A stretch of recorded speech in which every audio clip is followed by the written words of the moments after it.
नमस्कार, आप सभी का बहुत बहुत स्वागत है लर्निफाई आईक्यू के यूट्यूब चैनल पर। मेरा नाम है मेघना और हम पढ़ रहे हैं टॉपिक बायोटेक्नोलॉजी। आज का लेक्चर जो है वो पार्ट 3 होने वाला है इस पर्टिकुलर टॉपिक का।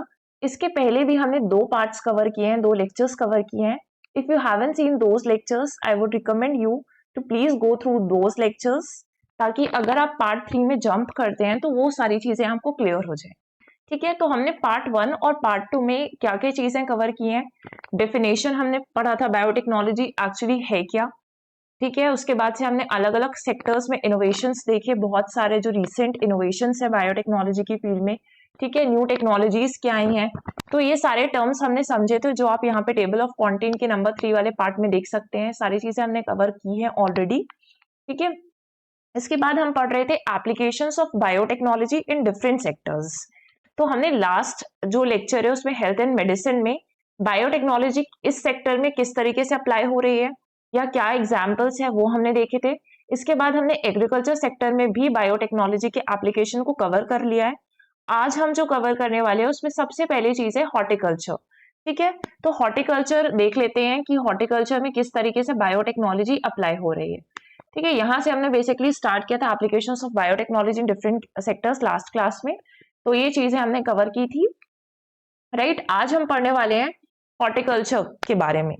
तो सबसे पहले आप समझिए कि अगर हम एप्लीकेशन ऑफ बायोटेक पढ़ रहे हैं हॉर्टिकल्चर सेक्टर में, सो व्हाट इज हॉर्टिकल्चर। ठीक है, इट एग्रीकल्चर टर्म आपने सुना है, इट इज अ सब ब्रांच ऑफ एग्रीकल्चर ओनली। ठीक है, ये किसका सब ब्रांच है, एग्रीकल्चर का ही सब ब्रांच है आपका हॉर्टिकल्चर।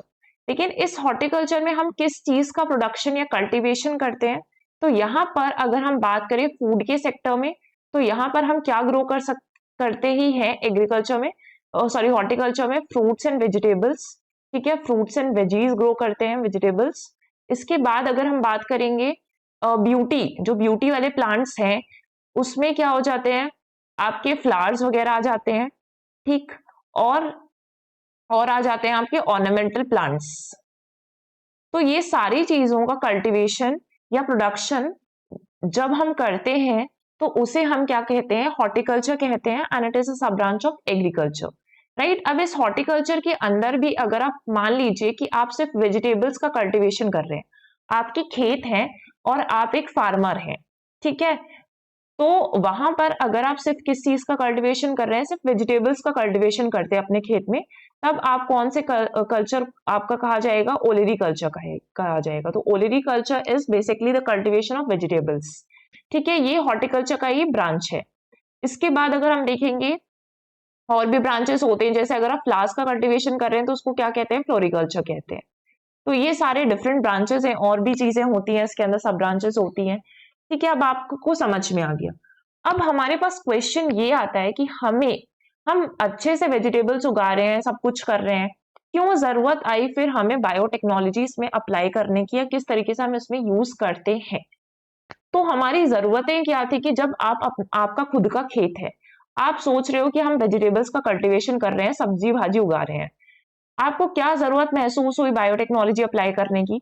तो आपको लगा जो आप जो भी चीजें उगा रहे हैं, जो जिन चीजों का भी प्रोडक्शन कर रहे हैं, वो जो क्रॉप्स या वो जो वेजिटेबल्स आप उगाएंगे, फ्लावर्स उगाएंगे, वहां पर क्या हो, वो पेस्ट और डिसीज रेजिस्टेंस रहे। ठीक है, ये पहली जरूरत आपकी महसूस हुई, पेस्ट एंड डिसीज रेजिस्टेंस रहे। शॉर्टली मैं लिख रही हूँ, आप समझ जाइएगा।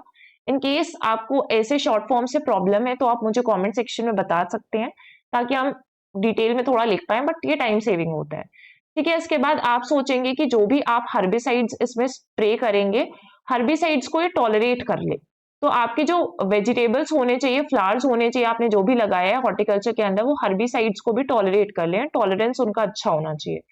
फिर आप चाहोगे कि जो भी चीज हम उगा रहे हैं उनकी न्यूट्रिशनल कंटेंट अच्छा रहे, तो आप सोचेंगे कि इसमें न्यूट्रिशनल कंटेंट बराबर मात्रा में होना चाहिए, या अच्छा होना चाहिए। ठीक है, आप जो भी चीजें उगा रहे हैं आपने अपने खेत पे उगाई है, अब आपको लगता है कि ये काफी टाइम तक रखे, क्योंकि आप देखेंगे जो ग्रेन्स वगैरह होते हैं, फूड ग्रेन्स है, उनका शेल्फ लाइफ तो ज्यादा ही होता है। लेकिन आप वेजिटेबल्स उगाएंगे, आपको दूसरी जगह तक ट्रांसपोर्ट करना है ताकि आपको बेहतर प्राइसेस मिल जाए, तो आप क्या चाहेंगे कि आपकी जो जो भी चीज उगा रहे हैं, कल्टीवेट कर रहे हैं, उनका शेल्फ लाइफ अच्छा हो। ये आपकी अगली रिक्वायरमेंट है। तो ये कुछ रिक्वायरमेंट है। ठीक है, स्ट्रेस को टॉलरेट कर पाए, यील्ड इंक्रीज हो जाए आपकी उस पर्टिकुलर क्रॉप की या पर्टिकुलर वेजिटेबल की यील्ड इंक्रीज हो, ये सारी चीजें आप चाहेंगे, सस्टेनेबिलिटी भी मेंटेन रहे। तो इसके लिए कुछ एप्लीकेशंस बनाए कि सारी चीजें हमें कैसे हम अचीव कर सकते हैं। तो इसके लिए सबसे पहली चीज होती है टिश्यू कल्चर, जो यहाँ पर डियर फर्स्ट एप्लीकेशन है, tissue culture and micro propagation. तो बेसिकली टिश्यू कल्चर में हम करते क्या है, इसका शब्द इससे समझेंगे, टिश्यू। ठीक है, तो प्लांट का एक टिश्यू लिया है, प्लांट, ठीक है, प्लांट्स के जो टिश्यूज होते हैं उसका हम छोटा सा पार्ट लेंगे। तो हमने एक स्मॉल पार्ट लिया प्लांट के टिश्यू का, और फिर हमने क्या किया कि उसको लैब में ग्रो किया। बेसिकली अगर आप देखेंगे दिक्कत क्या आती है, जब आप खेत है आपके, अगर आप छोटी सी जगह में भी कोई सब्जी उगा रहे हैं, ठीक है, आप देखेंगे कि आपने जो बीज लगाए थे वो तो एक ही पैकेट से उठा के बीज लगा दिए थे, यहाँ पर सारे सेम बीज लगाए थे, सब में आपने सेम पानी चलाया, सेम खाद डाली। लेकिन एक्चुअली में हुआ क्या कि जब ये बड़े होते हैं पौधे, तो किसी का साइज कुछ और है, किसी का साइज कुछ और है। ठीक है, आपने बोला कि हमने तो सेम टाइम पे लगाया, सब कुछ सेम दिया, बट कुछ ऐसी चीजें हैं जो बड़ी हो जा रही हैं, कुछ ऐसे वहीं पर एक ही पौधे हैं, कुछ बड़े हो जा रहे हैं, कुछ छोटे रह गए हैं, कुछ खराब हो गए हैं, किसी में कुछ डिसीज हो गई है। तो दिक्कत यही आती है कि सबका साइज अलग अलग हो जाता है। तो हम टिश्यू कल्चर में क्या कहते हैं, करते हैं कि इसको लैब में ग्रो करते हैं, प्लांट टिश्यूज लेते हैं, उनको लैब में ग्रो करते हैं। लैब में क्यों ग्रो करते हैं, क्योंकि वहां पे आइडियल कंडीशंस मिलेंगी, आपका जो क्लाइमेट है वो सबके लिए एक सा है, जो टेम्परेचर वहां पर मेंटेन है वो सारे प्लांट्स के लिए एक सा है, तो सबके सब एक जैसे ही ग्रो करेंगे, साइज सिमिलर रहेगा, जो भी ट्रेट्स है वो सिमिलर ही रहेंगे यहाँ पे। तो लैब में आइडियल कंडीशन मिल जाती है, यही चीज हम यहाँ पे करते हैं। अब यहाँ पे बहुत सारे प्लांट्स अगर लैब में आइडियल कंडीशन है तो सारे के सारे एक से ग्रो करेंगे और जल्दी भी ग्रो करेंगे, डेफिनेट टाइम में सबका ड्यूरेशन रहेगा कि हाँ इतने टाइम में सबके सब ग्रो हो जाएंगे। ये भी इंश्योर होता है लैब में कि वो हेल्दी रहे, जो भी प्लांट्स या आप क्रॉप छोटे छोटे वेजिटेबल्स उगा रहे हैं वो हेल्दी रहे और डिसीज फ्री रहे। ठीक, तो ये हो गया आपका टिश्यू कल्चर का technique, uniform plants uniform size के ऑब्टेन होंगे। तो और माइक्रो प्रोपोगेशन है, ठीक है, तो यहाँ पे पर्पस क्या है, rapid production of disease free genetically uniform plants, जैसा कि मैंने बताया, स्पेशली जो एलीट वेराइटीज ऑफ फ्रूट्स होते हैं, वेजिटेबल्स एंड ऑर्नामेंटल्स। आपने बहुत सारे यूट्यूब में वीडियोस भी देखे होंगे, अगर इस तरीके के फार्म्स के आपने वीडियोस देखे हैं तो उनका कितना बढ़िया पॉली हाउस में भी बहुत बढ़िया तरीके से ग्रो होता है। इसके बाद आप देखिए efficient plant multiplication, germ plasm conservation and international transfer of disease plant materials, तो ये सारे बेनिफिट्स हैं। ठीक है, इसके बाद नेक्स्ट देखते हैं जेनेटिक इंजीनियरिंग। जेनेटिक इंजीनियरिंग अगर हम देखेंगे तो जेनेटिक इंजीनियरिंग में कुछ की टेक्निक्स होती हैं। सबसे पहली टेक्निक का अगर मैंने एग्जांपल दूं आपको तो यहाँ पे आ जाता है आपका जीन क्लोनिंग। ये चीज मैंने आपको पहले भी समझाई है, एक बार मैं शॉर्टली बता देती हूँ कि यहाँ पर हम क्या करते हैं, किसी पर्टिकुलर ट्रेट अगर हम जिस भी प्लांट को ग्रो कर रहे हैं और हम चाहते हैं कि इसमें ये पर्टिकुलर ट्रेट रहे, या तो ये ड्रॉट टॉलरेंट रहे या फिर डिसीज या पेस्ट रेसिस्टेंट रहे, तो हम क्या करेंगे कि जिस आसपास के ऑर्गेनिज्म, माइक्रो ऑर्गेनिज्म में जिसमें भी हमें ट्रेट दिखता है तो हम इसके पर्टिकुलर जीन को आइसोलेट करते हैं, सेपरेट आउट करके आइसोलेट करते हैं और उसी स्पेसिफिक जीन्स की कॉपीज बनाते हैं। ठीक है, ताकि हमें इस प्लांट के अंदर जब हम इंसर्ट करें तो वो डिजायरेबल ट्रेट्स यहाँ पर मिल सके। तो ये हो गया। एक और अगर आप देखेंगे तो एक बायोलिस्टिक्स टेक्निक होती है, बायोलिस्टिक्स, या फिर इसको हम बोलते हैं जीन गन। ठीक है, जीन गन। अब इससे हम क्या करते हैं कि इससे हम टारगेटेड, ये एक ऐसा मेथड है या ये एक ऐसी चीज है जहां पर हम high velocity micro projectiles use करते हैं ताकि हम एक डिजायर्ड डीएनए को किसी प्लांट के अंदर इंसर्ट कर सकें। ठीक है, प्रोजेक्ट कर सकें, वो डीएनए को प्लांट सेल में इंसर्ट कर सकें ताकि हमें रिक्वायर्ड चीज इस प्लांट के अंदर जो हम चाहते हैं वो चीज मिल सके। ठीक है, इसके अलावा अगर आप देखेंगे तो और अगर आप यूजेस लिखना चाहते हैं तो आप एग्जाम्पल लिख सकते हैं क्रिस्पर कैस9 टेक्नोलॉजी का, तो वो चीज भी मैंने आपको एक्सप्लेन कर दी है, आप एक बार देख सकते हैं वो लेक्चर। ठीक है, तो ये किस लिए यूज हो रहा है जेनेटिक इंजीनियरिंग, या मार्कर, जो आपका मॉलिक्यूलर मार्कर्स भी यूज होते हैं ब्रीडिंग करवाने के लिए, प्लांट्स में ब्रीडिंग करने के लिए। तो ये पर्पस क्या है, introduces traits like disease resistance, pest resistance and improved nutrition, enhances selection efficiency in breeding। ठीक है, बेनिफिट्स आप देख सकते हैं कि क्या क्या चीजें होंगी अगर हम इस तरीके की टेक्नोलॉजी या बायोटेक्नोलॉजी यूज करते हैं। तो पेस्टिसाइड का यूज कम हो जाएगा, जो बड़ी दिक्कत है किसानों के लिए कि पेस्टिसाइड्स का यूज बहुत ज्यादा हो रहा है। जिससे उनका बहुत ज्यादा जो इन्वेस्टमेंट करनी पड़ती है उनको खेती में, ठीक है, वो इससे कम हो जाएगा। इम्प्रूव क्रॉप रेजिलियंस अच्छा होगा एंड न्यूट्रिशनल क्वालिटी भी अच्छी होगी। जिस तरीके से क्लाइमेट चेंज से ये सारी चीजें इफेक्ट हो रही हैं, तो हम ये सारी चीजें यूज करके, ये सारी टेक्नोलॉजी यूज करके इम्प्रूवमेंट कर सकते हैं। इसके बाद अगर हम और देख लें तो एक मॉलिक्यूलर डायग्नोस्टिक्स भी होता है। मॉलिक्यूलर डायग्नोस्टिक टेक्निक्स भी आप लिख सकते हैं, थर्ड ले लें या फोर्थ, कुछ भी एज्यूम कर लें इसको। तो इसमें क्या होता है, जैसे आपके पीसीआर टेस्ट के बारे में आपने सुना होगा, PCR is polymerase chain reaction test. तो यहाँ पे क्या होता है कि एक स्पेसिफिक पीस ऑफ डीएनए की बहुत सारी मल्टीपल कॉपीज बन जाती हैं। सपोज करिए कि एक किसान है, या फिर आप अपने आप को एज्यूम कर लीजिए, ठीक है, आप एज्यूम करिए खुद को कि आपने खेत में क्या उगाया, बैगन उगाया है। अब इन रोज में बैगन के प्लांट्स बैगन लगा हुआ है, ठीक है, पौधे लगाए आपने। अब छोटे छोटे जब ये बैगन बड़े होते हैं तो उसमें बैगन के फल आते हैं। अब जैसे ही बैगन फला, तो यहाँ पे क्या हो रहा है कि आप देख रहे हैं इस वाले प्लांट में ना कोई आपको दिख रहा है कि ये वायरस टाइप का कुछ लग गया है। आपने सस्पेक्ट कर लिया ऐसा कि इसमें वायरस लग गया है। आप जनरली क्या करेंगे, आप सोचेंगे कि ये फैल सकता है, दूसरे प्लांट्स में भी आएगा, तो आप इस प्लांट को उठाकर बाहर उखाड़ कर फेंक देंगे कि इससे पहले भाई तो सब में फैले, हम इसको ही, जड़ को ही खत्म कर देते हैं यहाँ से, ठीक है। तो यहाँ पे बेसिकली क्या होता है कि अगर फार्मर सस्पेक्ट करता है कि इस प्लांट में कोई डिसीज है जो कि वायरस की वजह से हुई है और ये वायरली बाकी सबको भी इन्फेक्ट कर सकती है, तो वो पीसीआर यूज करता है, जहां पर इस पर्टिकुलर वायरस के जो डीएनए वगैरह उसकी मल्टीपल या स्पेसिफिक पीस ऑफ डीएनए की कॉपीज बन जाती हैं, और इससे डिसीज को डायग्नोस करने में हेल्प मिलती है, ठीक है। वायरस के डीएनए को चेक किया जा सकता है ताकि एक किसान जो है सही समय पे एक्शन ले पाए और उस तरीके की चीजें यूज कर पाए, उस तरीके के जो भी यूज करना है उसमें, ताकि वो चीज ठीक हो जाए। तो उसको हम बोलते हैं मॉलिक्यूलर डायग्नोस्टिक्स। इसके बाद आते हैं मॉलिक्यूलर मार्कर्स भी होते हैं जो प्लांट की ब्रीडिंग करने में यूज होते हैं, ठीक है। इसके बाद आप देखिए पोस्ट हार्वेस्ट टेक्नोलॉजीज में भी यूज होता है, जैसे controlled atmosphere storage and modified packaging extend shelf life while maintaining freshness and nutrition. बाकी आप बेनिफिट्स देख सकते हैं कि अगर हम पर्टिकुलर बायोटेक्नोलॉजी को यूज कर रहे हैं तो क्या क्या बेनिफिट्स है। इसके अलावा जो बायो कंट्रोल एजेंट्स होते हैं वहां पर यूज होता है जो पोस्ट हार्वेस्ट टेक्नोलॉजीज हैं, कि अगर कोई भी क्रॉप आपका लगा था, आपने उसको हार्वेस्ट कर लिया है, तो अब उसमें क्या क्या आप डालेंगे ताकि वो चीज सेफ रहे, मॉइस्चर से दूर रहे, बाहर की चीजें उसको इन्फेक्ट ना करें, तो बायो कंट्रोल एजेंट्स का यूज करेंगे, बायो प्रिजर्वेटिव्स का यूज करेंगे, पैकेजिंग आप स्मार्ट तरीके से करेंगे। तो यहाँ सब जगह क्या यूज किया जा रहा है, बायोटेक्नोलॉजी का यूज हो रहा है।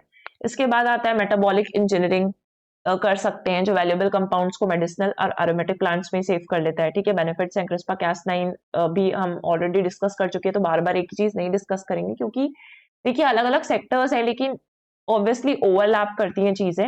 एनिमल हस्बेंड्री वाले सेक्टर में जाएंगे, प्लांट्स में जहां पर आपको हॉर्टिकल्चर है या फिर हम एग्रीकल्चर में यूज कर रहे हैं या फिर हम एनवायरमेंट में यूज कर रहे हैं, तो कुछ चीजें ओवरलैप करेंगी, ठीक है। जेनोम एडिटिंग आप समझते हैं, तो ये वाली चीजें हम स्किप कर रहे हैं। इसके बाद आइए नेक्स्ट सेक्टर देखना है हमें, एनिमल हस्बेंड्री। किस तरीके से हम बायोटेक्नोलॉजी का यूज एनिमल हस्बेंड्री सेक्टर में कर सकते हैं, कैसे यूज करेंगे, ठीक है। सॉरी। तो टेक्निक्स टू एनहांस, ताकि प्रोडक्टिविटी जो भी एनिमल्स है वो जिस तरीके से रिप्रोडक्शन कर रहे हैं वो चीज बढ़े। अगर कोई एनिमल से हमें मिल्क ऑब्टेन हो रहा है तो मिल्क का प्रोडक्शन बढ़े, उसकी क्वांटिटी बढ़े, मिल्क की जो क्वालिटी है वो अच्छी रहे, ठीक है, हाइजेनिक हेल्थ वगैरह ये सारी चीजें रहे उसमें, जेनेटिक ट्रेट्स इंट्रोड्यूस करने लिव स्टॉक पे तो वो सारी चीजें रहे, इसलिए हम यूज करते हैं। सबसे पहले आता है word artificial insemination and embryo transfer technology, ETT भी बोलते हैं इसको या एम्ब्रियो ट्रांसफर बोल लीजिए आप। इसमें बायोटेक्नोलॉजी का यूज किया जाता है। तो अब हम समझते हैं कि what is artificial insemination, AI, ठीक है। यहाँ पे आर्टिफिशियल इंटेलिजेंस नहीं है बल्कि आर्टिफिशियल इंसेमिनेशन है यहाँ पे। तो ये एक तरीके की रिप्रोडक्शन टेक्नोलॉजी है, ये चीज आपको ध्यान में रखनी है। ऑब्वियसली आपने काफी बार सुना होगा तो आपको पता भी होगा। रिप्रोडक्शन टेक्नोलॉजी है जहां पर हम एक जेनेटिकली सुपीरियर मेल के सीमेन को कलेक्ट करते हैं, ठीक है, उसके सीमेन को कलेक्ट करते हैं, प्रोसेस करते हैं और मैनुअली कुछ इक्विपमेंट्स यूज करके इसको फीमेल के रिप्रोडक्टिव पार्ट पे इंसर्ट कर देते हैं, जो फीमेल एनिमल हो गए उनके रिप्रोडक्टिव पार्ट पे इंसर्ट कर देते हैं, और बेसिकली जो आर्टिफिशियल इंसेमिनेशन का यूज है वो सबसे ज्यादा डेयरी फार्मिंग में यूज किया जाता है, ताकि जो मिल्क का प्रोडक्शन कर रहे हैं वो ज्यादा बेहतर हो सके। अभी न्यूज में भी आया था 3 से 4 दिन या इसी वीक का न्यूज है ये, कि एनडीडीबी जो आपका नेशनल डेयरी डेवलपमेंट बोर्ड है, उसने एक फेयर ऑर्गेनाइज किया था हरियाणा या यहाँ पर किसी प्लेस में, एक फेयर ऑर्गेनाइज किया था, मेला टाइप का लगा था। और उसमें क्या होता है, बेसिकली अलग अलग ब्रीड्स की काऊ आती हैं, ठीक है, अलग अलग ब्रीड्स की काऊ आती हैं, और उसमें से एक काऊ ने रिकॉर्ड बनाया था कि वो 87 लीटर्स ऑफ मिल्क लाइव दिया था उसने, ठीक है, 87 लीटर्स मायने रखता है एक ही काऊ से। फिर इनके प्राइजेस भी काफी हाई फाई होते हैं। बफलो का प्राइस दिया था 15 लाख रुपीस का, ठीक है, क्योंकि ये ब्रीडेड होते हैं, आर्टिफिशियल इंसेमिनेशन वगैरह यूज किया है, तो 15 लाख रुपए उसका प्राइस था, लेकिन तब भी किसान ने नहीं बेचा। तो ऐसे वो ऑक्शन टाइप का होता है, वो किया जाता है, ठीक है। तो इतने हाई हाई प्राइसेस होते हैं। एक काफ था जो कि सिर्फ 1 मंथ ओल्ड था, लेकिन उसका प्राइस ही 4 लाख रुपीस था, ठीक है। तो ये ऑब्वियसली आपको पता है कि बड़े होके ज्यादा अर्निंग मिलेगी, इनका मिल्क वगैरह बेचेंगे, तो इसलिए इतने प्राइसेस हाई रहते हैं इनके, और ज्यादा मिल्क प्रोडक्शन भी करते हैं। इसके बाद अगर हम बात करें एम्ब्रियो ट्रांसफर की, तो इसमें क्या किया जाता है, यहाँ पे फर्टिलाइज्ड एम्ब्रियो को कलेक्ट किया जाता है एक हाई क्वालिटी फीमेल डोनर से, और इसी जो फर्टिलाइज्ड एम्ब्रियोज कलेक्ट किए हैं इनको सरोगेट मदर को ट्रांसफर कर दिया जाता है। जो भी सरोगेट मदर होगी, इस फर्टिलाइज्ड एम्ब्रियोज को हम सरोगेट मदर पे क्या कर देंगे, ट्रांसफर कर देंगे, और जेस्टेशन के लिए छोड़ देंगे। इससे क्या होगा, मल्टीपल ऑफस्प्रिंग्स प्रोड्यूस्ड होते हैं एम्ब्रियो ट्रांसफर से। तो ईटीटी जनरली बफलोज में यूज्ड होता है, मुर्रा और इस तरीके की जो बफलोज है उनमें यूज्ड होता है, ठीक है। तो इन दोनों टेक्निक्स या टेक्नोलॉजी से लिवस्टॉक प्रोडक्टिविटी इंप्रूव होती है by introducing superior genetic material without the need for natural mating करवाने की जरूरत नहीं पड़ती है, ऐसे इंसर्ट करके भी काम होता है। जेनेटिक प्रैक्टिसेस के बेनिफिट्स क्या है, ऐसी जो प्रैक्टिसेस आप कर रहे हैं, इससे डिसीज स्प्रेड कम होता है, डिजायरेबल ऑफस्प्रिंग ट्रेट्स मिल जाते हैं, ज्यादा दूध देने वाले जो बच्चे होंगे इनके वो रहेंगे, ठीक है। ग्लोबल जेनेटिक डिसेमिनेशन हो सकता है, कहीं पर भी आप भेज सकते हैं, जो बाहर की फॉरेन की काउज है उनका जेनेटिक डिसेमिनेशन यहाँ पे करवाया जा रहा है, तो ये सारी चीजें की जाती हैं, ठीक है। इसके बाद जेनेटिक इंजीनियरिंग की जाती है एनिमल में, इंट्रोड्यूसेस डिजायरेबल ट्रेट जैसे डिसीज रेसिस्टेंस, फास्टर ग्रोथ या हायर प्रोडक्टिविटी चाहिए तो डिसीज रेसिस्टेंस में अप्लाई होता है। ट्रांसजेनिक प्रोडक्शन, ठीक है, यहाँ पे जेनेटिक मॉडिफिकेशन किया जाता है ताकि बेटर क्वालिटी के प्रोडक्ट्स मिल सके, या बेटर क्वालिटी के एनिमल्स, मतलब प्रोडक्ट से वही बोल रहा है कि बाद में जो एनिमल्स प्रोडक्ट्स दे, जैसे मिल्क है, उनके जो भी प्रोडक्ट्स ऑब्टेन हो रहे हैं, शीप से वुल मिल रहा है, तो ये भी चीज की जा सके, ठीक है। इसके बाद आ जाते हैं नेक्स्ट, एनिमल क्लोनिंग पे आ जाते हैं। तो एनिमल क्लोनिंग देखिए, या तो एनिमल क्लोनिंग जरूरी नहीं आर्टिफिशियल तरीके से हो, ये नेचुरली भी होती है। नेचुरली अगर हो रही है तो जैसे आइडेंटिकल ट्विंस एग्जाम्पल, ठीक है, आइडेंटिकल ट्विंस हो जा रहे हैं एक ही माँ से, ऐसे ट्विंस हो जा रहे हैं आइडेंटिकल, तो ये नेचुरल एनिमल क्लोनिंग हो गई। बट ये आर्टिफिशियल तरीके से भी करवाई जा सकती है। आर्टिफिशियल तरीके में आप क्या कर सकते हैं, साइंटिफिक टेक्निक का यूज करके क्लोन्स बनाते हैं एनिमल के, ठीक है। इसका एक एग्जाम्पल है डॉली, ये एक शीप है, ये फर्स्ट मैमल जो क्लोन किया गया था, एक एडल्ट सोमैटिक सेल से क्लोन किया गया था, राइट। तो ये है डॉली। इसके बाद अब एप्लीकेशंस कहाँ कहाँ पर अप्लाई हो रहा है, तो कंजर्विंग एंडेंजर्ड स्पीशीज अगर है ऐसी कोई और उनके हम क्लोन्स बना लेंगे तो ज्यादा बढ़िया है। Replicating elite livestock enhances uniformity in traits like milk yield और मीट क्वालिटी, ये सारी चीजें इंप्रूव हो जाएंगी, ठीक है। इसके बाद आप देख सकते हैं, अब एक और चीज मैं आपको बता देती हूँ कि अगर एनिमल ब्रीडिंग की बात कर रहे हैं और हम एनिमल क्लोनिंग की बात कर रहे हैं, तो इन दोनों में डिफरेंस होता है, ठीक है। Animal breeding versus animal cloning, इन दोनों में क्या डिफरेंस होता है मैं आपको बता देती हूँ। अगर हम ब्रीडिंग की बात कर रहे हैं ना, तो यहाँ पे क्या किया जाएगा, ऐसे एनिमल्स को सिलेक्ट किया जाएगा, और इनके उसके बाद जब आपने एक बार एनिमल सिलेक्ट कर लिए तो उनकी मेटिंग करवाई जाती है, ताकि जेनेटिक डाइवर्सिटी मेंटेन रहे ओवर द जनरेशंस, है ना। यहाँ पे ध्यान दिया जाता है, स्टम्प पे फोकस करेंगे हम, जेनेटिक डाइवर्सिटी। हम मेटिंग या सिलेक्ट करके मेटिंग क्यों करवा रहे हैं, ताकि आगे वाली जो जनरेशंस आए, एनिमल्स थे उनकी मेटिंग और सिलेक्शन करवा दिया, अब आगे सेकेंड जनरेशन बनी, ये जो आएंगे इनमें जेनेटिक डाइवर्सिटी रहेगी जब आप ब्रीडिंग करवाएंगे एनिमल्स की। लेकिन क्लोनिंग में क्या होता है, यहाँ पे specific traits over the generations replicate होते रहते हैं बट सेम ही रहते हैं, यहाँ पे जेनेटिक डाइवर्सिटी नहीं मेंटेन कर सकते आप ओवर द जनरेशंस, ठीक है। So cloning means it creates genetically identical copies of an animal using biotechnology replicating specific traits rapidly, ठीक है, ये होता है आपका क्लोनिंग।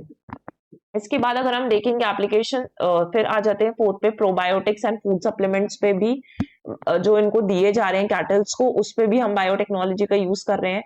अगर हम बायोटेक्नोलॉजी का यूज करके हम ये सारी चीजें डेवलप करेंगे तो उससे एनिमल का डाइजेशन बेटर हो सकता है, उनकी इम्यूनिटी स्ट्रांग हो रहती है, ठीक है, ओवरऑल हेल्थ अच्छा रहता है, उनका गट जो माइक्रोबायोटा होता है वो अच्छा रहता है। कहाँ कहाँ पर आप अप्लाई कर सकते हैं, तो यूज ऑफ प्रोबायोटिक्स ताकि डिसीज प्रेवलेंस कम हो जाए, न्यूट्रिएंट एब्जॉर्प्शन अच्छा रहे। फिर फीड सप्लीमेंट्स है जैसे रिकॉम्बिनेंट बोविन ग्रोथ हार्मोन, ये सारी चीजें बढ़िया रहे। तो बेनिफिट्स ऑफ प्रोबायोटिक्स भी आप इस तरीके के फ्लो चार्ट्स का यूज कर सकते हैं in case you are writing any kind of answers, mains वगैरह में आप ये सारी चीजें यूज कर सकते हैं कि बायोटेक्नोलॉजी का यूज अगर किसी पर्टिकुलर सेक्टर पे आपको लिखना है तो इस तरीके से आप काम कर सकते हैं। उसके बाद मार्कर असिस्टेड सिलेक्शन भी है, मैंने बताया कि ब्रीडिंग पे यूज होता है, प्लांट ब्रीडिंग और एनिमल ब्रीडिंग पे यूज होता है, तो दोनों में सेम चीज है, ठीक है। As relates breeding programmes by identifying specific genes जो डिजायरेबल ट्रेड से लिंक्ड है, जैसे डिसीज रेसिस्टेंस रखना है, ग्रोथ रेट बढ़ाना है, मिल्क की क्वालिटी अच्छी रखनी है, तो इन सब में ये चीज यूज होती है। इसके बाद नेक्स्ट आ जाते हैं कि हम बायोटेक्नोलॉजी का यूज इंडस्ट्रियल सेक्टर में कैसे कर रहे हैं, ठीक है। और मैं एक और एग्जाम्पल इसके पहले यहाँ पर देना चाहती हूँ कि जैसे अगर आपको एनिमल्स के लिए रिसेंट एग्जाम्पल की अगर हम बात करें तो एक और एप्लीकेशन आप देख सकते हैं कि जब एनिमल्स के लिए हमें वैक्सीन का डेवलपमेंट करना होता है तो भी हम क्या यूज कर रहे हैं, तो भी हम बायोटेक का यूज कर रहे हैं, और वो बायोटेक का एप्लीकेशन इसी सेक्टर में डिसीज कंट्रोल के लिए यूज होता है। तो development of vaccine and disease control ऐसे करके भी आप देख सकते हैं। इसमें बेसिकली ये जो टेक्नोलॉजी है बायोटेक का यूज इन्फेक्टियस डिसीजेस के अगेंस्ट किया जाता है। फॉर एग्जाम्पल जैसे आपकी mRNA वैक्सीन डेवलप हो गई है, किसके लिए, लंपी स्किन जो डिसीज थी लिवस्टॉक में 2024 में ये डेवलप की जा चुकी है, ठीक है। तो इस तरीके की जो वैक्सीन का यूज है वो भी हम बायोटेक्नोलॉजी के सेक्टर में आता है एप्लीकेशन इसका। फिर इसके बाद देखेंगे इंडस्ट्रियल सेक्टर में किस तरीके से यूज होती है, उसको हम वाइट बायोटेक्नोलॉजी कहते हैं या इंडस्ट्रियल बायोटेक्नोलॉजी के नाम से ये जाना जाता है। और यहाँ पे हम बायोलॉजिकल सिस्टम्स का यूज कर रहे हैं ताकि मैन्युफैक्चरिंग प्रोसेसेस जो इंडस्ट्रीज में है ज्यादा सस्टेनेबल हो, जो भी इंडस्ट्रियल प्रोडक्ट्स हो, और एनवायरमेंटल फ्रेंडली इंडस्ट्रियल प्रोडक्ट्स बना सके। फॉर एग्जाम्पल अगर मैं बता दूं पहले, जैसे अगर हम देखें सबसे पहले हम बायोटेक्नोलॉजी का यूज अगर हम फार्मास्यूटिकल सेक्टर पे कर रहे हैं, फार्मास्यूटिकल इंडस्ट्री पे कर रहे हैं, तो वहां पर हम क्या चाहते हैं कि हम ऐसी ड्रग्स बनाएं, लाइफ सेविंग ड्रग्स या वैक्सीन डेवलप करें, तो वो एप्लीकेशन हो गया आपका फार्मास्यूटिकल इंडस्ट्री में। फॉर एग्जाम्पल आपका क्या हो गया, mRNA वैक्सीन हो गई, mRNA वैक्सीन जैसे फाइजर, मॉडर्ना, कोविड-19 के टाइम पे ये जो वैक्सीन डेवलप की गई थी वो इंडस्ट्रियल यूज है बायोटेक्नोलॉजी का इंडस्ट्रियल सेक्टर में, ठीक है। कोविड-19 ये सारे एग्जाम्पल्स तो आपके रीसेंट है, तो आप कोशिश करिए कि जब आप कहीं पर मेंशन करें तो कुछ रीसेंट एग्जाम्पल्स से सब्सटीट्यूट करें, कॉम्प्लीमेंट करें, ठीक है, कॉम्प्लीमेंट करें बेसिकली अपने आंसर को। इसके बाद आप देखेंगे फूड एंड बीवरेज इंडस्ट्री में यूज होता है। फूड एंड बीवरेज इंडस्ट्री में आप कैसे यूज करते हैं इसको ताकि फूड की क्वालिटी अच्छी रहे, शेल्फ लाइफ अच्छा रहे, तो इसका अगर आप देखेंगे एग्जाम्पल, तो मैं आपको बता दूं गोल्डन राइस आपने सुना होगा, ठीक है। गोल्डन राइस ये एक बायो फोर्टिफाइड राइस है जिसमें हम कुछ अलग से विटामिन न्यूट्रिएंट्स ऐड करते हैं ताकि मल न्यूट्रिशन वगैरह जैसी चीजों से फाइट कर सके। तो गोल्डन राइस एक इसका बढ़िया एग्जाम्पल है कि हमने यहाँ पे बायोटेक्नोलॉजी का यूज किया। जो ब्रेड होता है आपका खाने वाला ब्रेड, उसमें ईस्ट का यूज करना भी बायोटेक्नोलॉजी, अल्कोहल का प्रोडक्शन भी क्या है, बायोटेक्नोलॉजी, तो इन सेक्टर्स पे भी यूज हो रहा है। इसके बाद आप देखेंगे कि एग्रो बेस्ड जो इंडस्ट्रीज है ना, एग्रो बेस्ड इंडस्ट्रीज में भी बायोटेक्नोलॉजी का यूज हो रहा है, ये भी आप मेंशन कर सकते हैं। क्यों करते हैं हम एग्रो बेस्ड इंडस्ट्रीज में बायोटेक्नोलॉजी का यूज, ताकि क्रॉप यील्ड अच्छी रहे, पेस्ट रेसिस्टेंट रहे और सस्टेनेबिलिटी रहे। तो यहाँ पर हम क्या प्रोडक्ट्स बनाते हैं, यहाँ पर हम डेवलप करते हैं बायोटेक का यूज करके बायो फर्टिलाइजर्स बनाते हैं, ठीक है, जिससे क्या होगा, सॉइल एनहांसर्स होते हैं, ये नेचुरल सॉइल एनहांसर्स होते हैं सस्टेनेबल फार्मिंग के लिए। और एग्जांपल्स आप देख सकते हैं बायोफ्यूल प्रोडक्शन जो मैंने मेंशन यहाँ पे मेंशन है आपको ऑलरेडी स्लाइड पे। तो production of ethanol from biomass like sugar cane या कॉर्न बनाना इंडस्ट्रियल यूज है। बायोडीजल बनाना जो एल्गी या वेजिटेबल ऑयल से डिराइव हो रहा है, ये भी आपका बायोटेक का यूज है इस सेक्टर में। बायोप्लास्टिक्स का डेवलपमेंट, ठीक है, इस तरीके से चीजें देखा होगा। Production of polylactic acid from corn starch और sugar cane and use of biopolymers for packaging and consumer goods के लिए बायोपॉलीमर्स का यूज करना। फिर एंजाइम्स यूज किए जाते हैं इंडस्ट्रियल प्रोसेसेस में, तो इससे एफिशिएंसी एंड इको फ्रेंडलीनेस बढ़ती है। जो हार्श केमिकल्स यूज कर रहे हैं उसके जगह हम ये सारे एंजाइम्स यूज कर रहे हैं जो बायोलॉजिकल कैटलिस्ट की तरह काम कर रहे हैं। फिर इनके एप्लीकेशंस देख सकते हैं कि कहाँ कहाँ पे यूज होता है। तो प्रोटेसिस एंड लाइपेसिस इन डिटर्जेंट्स, ताकि स्टेन्स को रिमूव किया जा सके। तो ये हमारे डेली लाइफ के एग्जाम्पल्स है, लेकिन बहुत ज्यादा नोटिस नहीं करते। अगर हमसे अभी पूछ लिया जाए ना बायोटेक्नोलॉजी कहाँ यूज कर रहे हैं, अगर आपने नहीं पढ़ा है, आप सोच रहे हैं बहुत बेसिक टॉपिक है, तो ये टॉपिक तो बेसिक है, बट प्रीलिम्स वगैरह में ऐसा कुछ आता है तो आप सॉल्व कर पाते हैं, एलिमिनेट कर पाते हैं, बट मेंस में दिक्कत जाती है। ठीक है, तो ये उसके लिए काम की चीज है। इसके बाद फर्मेंटेशन टेक्नोलॉजी है एक एग्जाम्पल, जहाँ पे यूज किया जाता है। अल्कोहल प्रोडक्शन कर रहे हैं, वाइन्स वगैरह बन रही है, तो वाइन वगैरह बन रही है, तो इसमें यूज किया जाता है। सिंथेसिस ऑफ एक minute brewing beer and wine using yeast fermentation, फिर प्रोडक्शन ऑफ डेयरी प्रोडक्ट जैसे चीज एंड योगर्ट बनाना है माइक्रोबियल एक्टिविटी के through, and synthesis of pharmaceutical such as antibiotics and vitamin. फिर आता है आपका bioremediation and waste management. तो सब वॉइस में प्रॉब्लम है, I am unwell, but sorry for that. इसके बाद आ जाते हैं नेक्स्ट सेक्टर कि बायोटेक्नोलॉजी इन्वायरमेंट पे कैसे यूज हो रही है। उसे हम क्या बोलते हैं, ग्रे बायोटेक्नोलॉजी या फिर एनवायरमेंटल बायोटेक्नोलॉजी के नाम से जानते हैं। यहाँ पर हम फोकस करते हैं कि हम बायोलॉजिकल सिस्टम्स का यूज करें ताकि हम एनवायरमेंटल चैलेंजेस को एड्रेस कर सकें, जो अब बहुत ज्यादा प्रॉब्लम बनती जा रही है। ठीक है, करेंटली ये काफी बड़ी प्रॉब्लम होती जा रही है और आगे भी रहेगी। तो इस तरीके से हमारा वेस्ट मैनेजमेंट जो करने का तरीका है उसमें हम बायोटेक का यूज कर सकते हैं। पॉल्यूशन कंट्रोल, इकोसिस्टम को रिस्टोर करना है, जो डैमेज होते जा रहा है उसमें यूज कर सकते हैं। ये एप्लीकेशंस में सबसे पहले बायो रेमिडिएशन है। फॉर एग्जांपल आपके ऑयल स्पिल्स, ऑयल स्पिल्स में अगर आप देखेंगे तो माइक्रो ऑर्गेनिजम्स एल्केनिवोरेक्स बॉक्यूमेंसिस, इसका यूज किया जाता है ताकि हाइड्रोकार्बन्स को ये क्या करता है, डिग्रेड कर देता है। इस तरीके से आप देखेंगे बहुत सारा ऑयल स्पिल्स फॉर्म हो जाता है, क्योंकि इतनी सारी शिप्स है, इतना सारा ट्रेड हो रहा है वाटर के थ्रू, तो यहाँ पे बहुत सारा ऑयल स्पिल्स बन जाते हैं। ठीक है, तो ये नेचुरल क्लीन अप कर देता है, इस माइक्रो ऑर्गेनिज्म को यूज करके किया जा सकता है। हैवी मेटल डिटॉक्सिफिकेशन भी करते हैं, जहां पर प्लांट्स एंड फंगाई एम्प्लॉय किए जाते हैं ताकि ऐसी साइट्स जो कंटेमिनेटेड साइट्स हैं उनको क्लीन अप किया जा सके। के बाद वेस्ट वाटर ट्रीटमेंट जैसे देखेंगे, यहाँ पर भी क्या हो रहा है, बायोटेक्नोलॉजी का यूज हो रहा है। तो यहाँ पे बैक्टीरिया को यूटिलाइज किया जाता है ताकि ऑर्गेनिक पॉल्यूटेंट्स जो वेस्ट वाटर में प्रेजेंट है उनको हार्मलेस प्रोडक्ट में कन्वर्ट किया जा सके। ठीक है, इसमें एक्टिवेटेड स्लज, बायोफिल्म रिएक्टर्स और एनारोबिक डाइजेशन जैसी टेक्निक्स का यूज किया जाता है। फिर प्लास्टिक डिग्रेडिंग बैक्टीरिया भी होता है, तो प्लास्टिक डिग्रेडिंग बैक्टीरिया का यूज काफी न्यूज में रहता है पॉल्यूशन को लेकर, कि जिस तरीके से plastic pollution across the seas oceans काफी ज्यादा इंक्रीज हो रहा है, तो उसको सॉल्व करने के लिए इसको कंसिडर किया जाता है। ठीक है, इसके बाद आप देखेंगे कार्बन सिक्वेस्ट्रेशन, आप जानते हैं, आपने एनवायरनमेंट में डेफिनेटली ये चीज पढ़ी होगी।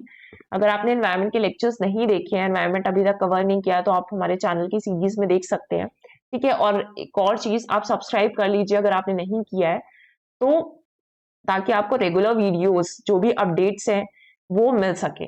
ठीक है, तो यहाँ पर आप देखिए carbon sequestration, genetically modified algae are being explored, ताकि वो कार्बन, जो इतना सारा कार्बन डाइऑक्साइड एटमॉस्फेयर प्रेजेंट है, उसको एब्जॉर्ब कर सके। ठीक है, जिससे हेल्प मिलेगी हमें क्लाइमेट चेंज माइटिगेशन करने में। इसके बाद क्रिस्पर इंजीनियर्ड बैक्टीरिया, जिसके बारे में हम ऑलरेडी डिस्कस कर चुके हैं, तो ये रिमूव करेगा हैवी मेटल्स को फ्रॉम वाटर, इसमें हेल्प करेगा, पॉल्यूशन कंट्रोल कैपेबिलिटीज को इंक्रीज करेगा। तो यहाँ पे डेफिनेटली मैंने कोशिश की है कि डिफरेंट सेक्टर्स में बायोटेक्नोलॉजी का यूज कैसे किया जा रहा है। हर एक टॉपिक का अगर हम देखेंगे, सब टॉपिक का, जैसे एनवायरनमेंट सेक्टर की हम बात करें तो मैंने कोशिश की कि एटलीस्ट मैं आपको 5 एप्लीकेशंस तो बता दूं मिनिमम, कि आप को नॉलेज रहे उस पर्टिकुलर एग्जाम्पल के थ्रू, रिसेंट एग्जाम्पल्स आप खुद से देखें। अब अगर आपने एक बार पढ़ लिया इस चीज को, इस टॉपिक को बेसिकली कवर कर लिया है, तो आप अपने आसपास भी एग्जाम्पल्स को एब्जॉर्ब करके आप इसमें एड ऑन कर सकते हैं। ठीक है, तो आज के लेक्चर में इतना ही। जो हमें बायोटेक्नोलॉजी में बेसिक कवर करना था मैंने आपको पढ़ा दिया है। यहाँ से आप देख सकते हैं कि क्या क्या चीज़ें हमने कवर की हैं। तो आपको अगर लेक्चर्स पसंद आ रहे हैं, आप इस तरीके की चीज़ें और चाहते हैं, अगर आपको कोई टॉपिक डिमांड करना है तो आप कमेंट सेक्शन में हमें बता सकते हैं। आप अपने फीडबैक्स हमारे साथ शेयर कर सकते हैं। तो आज के लिए बस इतना ही। Thank you everyone.